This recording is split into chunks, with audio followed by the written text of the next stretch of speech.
Ketemu lagi di saluran saya. Ya, terima kasih pada kalian semuanya yang terus bergabung di channel saya. Dan terima kasih pada subscriber saya yang terus mendukung channel saya. Ya, kita berdebar-debar ya menyambut 4 Januari. Ayo kita lihat komentarnya Mbak Safia Nur Kediri ya guys. Yuk, check it out.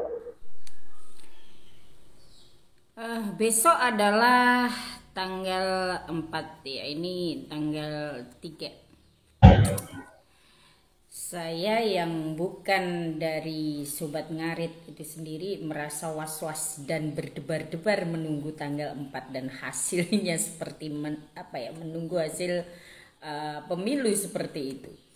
Masya Allah, seorang Iyun, pemuda dari Tulungagung yang sangat fenomenal di akhir tahun 2024, benar-benar membuat saya jatuh cinta kepada Iyun dalam hal dia begitu bertalenta dan dia memiliki keistimewaan tersendiri, di mana Iyun bisa memegang satu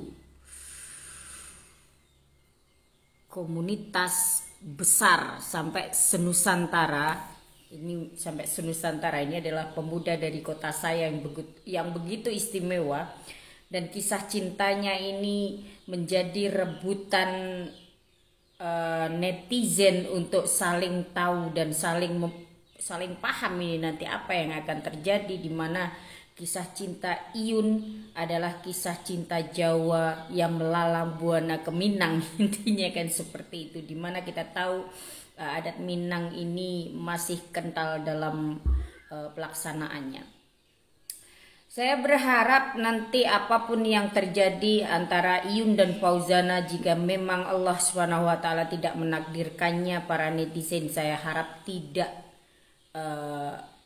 berbuat seakan-akan meluapkan kekecewaan dengan menghujat di kedua anak muda ini antara Iyun dan Fauzana. Nanti saya insya Allah akan membuka Komal kembali, karena saya ada di tanggal hari ini sampai hari ini sampai besok.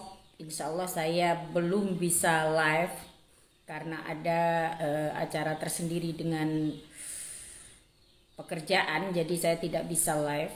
Dan nanti insya Allah di tanggal 5 saya akan live dan membuka Komal, di mana ada dua kemungkinan. Jika nanti ada berita bahwa hubungan Iyun dan Fauzana lanjut, kita akan membahas dan membedah bagaimana nanti ke depannya tentang Sobat Ngarit itu sendiri.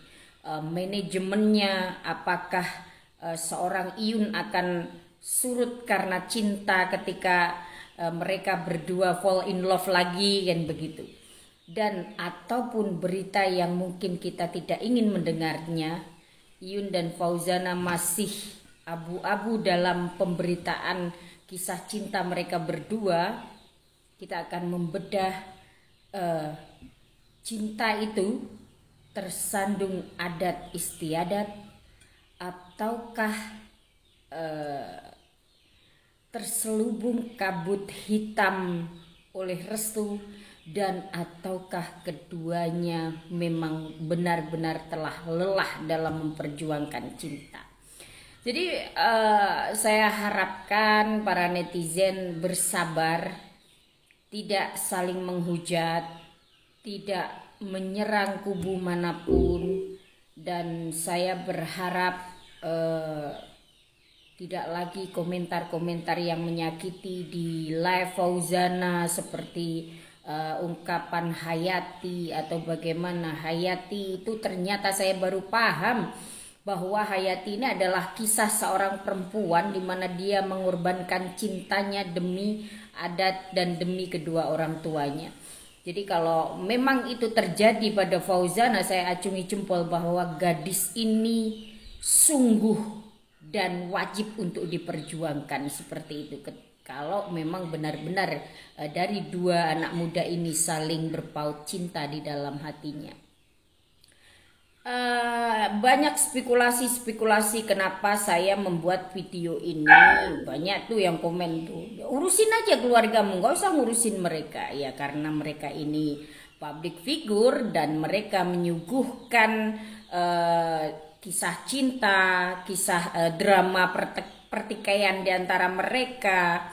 Dan ini menjadi konsumsi publik yang semakin liar di luar sana, saling menghujat nih para netizen. Saya insya Allah hadir di sini sebagai setidaknya memberikan sedikit pemahaman kepada para netizen, para pemuda-pemudi nih, untuk tidak menghujat. Saya berharap pun video saya walaupun tidak banyak memberikan pengaruh ke medsos, terutama adalah Sobat Ngarit itu sendiri.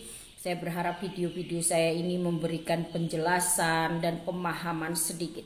Jangan memaksakan diri menggantikan posisi Tuhan untuk sebuah takdir Iyun dan Fauzana seperti apa yang diinginkan para netizen, yaitu mereka berdua bersatu. Jangan ya, jangan menggantikan posisi Tuhan untuk itu. Jadi kita biarkan mereka dengan alur cerita cinta mereka tanpa kita harus ikut campur, dan keputusan ada di tangan mereka berdua, sedangkan kita ini lebih fokusnya mungkin para Sobat Ngarit yang sudah seusia saya, kita posisikan diri kita sebagai orang tua Iyun, orang tua Fauzana untuk melindungi kedua pemuda ini, kedua anak muda ini, di mana anak muda ini mereka bertalenta di dua bidang yang berbeda. Satu adalah peternakan, dan dia memberikan satu contoh yang baik bagi anak-anak muda di Senusantara begitu. Dan seorang Fauzana, dia membawa nama kotanya Minang menuju dunia global ya, dalam arti mengenalkan lagu-lagu Minang ke daerah-daerah di luar Minang. Jadi kita harus apresiasi kedua anak muda ini. Oke kawan, insya Allah saya akan saya akan buka live di tanggal 5. Saya akan buka komal itu, dan saya berharap keadaan tetap kondusif. Jika mungkin nanti kita bisa bertemu di Surabaya, insya Allah kita bertemu. Jika memang pekerjaan saya tidak bisa membawa saya ke Surabaya, ya saya akan memantaunya dari jauh.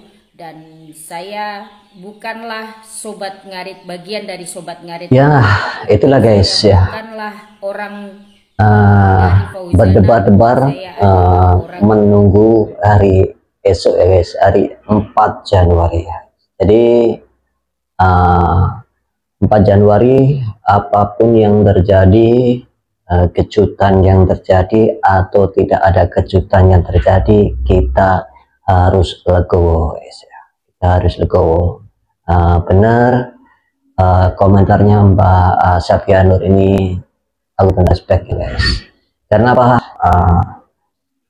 Kita bisa merancang, tapi Tuhan yang menghendaki guys. Jadi kita sebagai Sobat Ngarit, keluarga Sobat Ngarit Nusantara dan Iyun Followers, apapun yang terjadi kita harus legowo ya guys. Jadi kita tidak ada perpecahan antara pendukung Mas Yun dan pendukung Bunda Fauzana guys. Kalau tidak ada kejutan yang spektakuler di 4 Januari guys, tapi kita doakan yang terbaik buat Mas Yun dan Bunda Fauzana. Karena saya sendiri pun berdebar-debar menunggu 4 Januari ya guys. Tinggal menghitung jam saja sudah 4 Januari guys. Jadi segitu dulu ya guys. Kalian bisa komentar di bawah. Terima kasih pada subscriber saya, terus dukung saluran saya, dan terima kasih kepada keluarga Sobat Ngarit Nusantara dan Iyun Followers. Oke, salam sahabatan. Salam Sobat Ngarit Nusantara, salam Sababatan, srek srek srek srek, hurrah. Wassalamualaikum warahmatullahi wabarakatuh.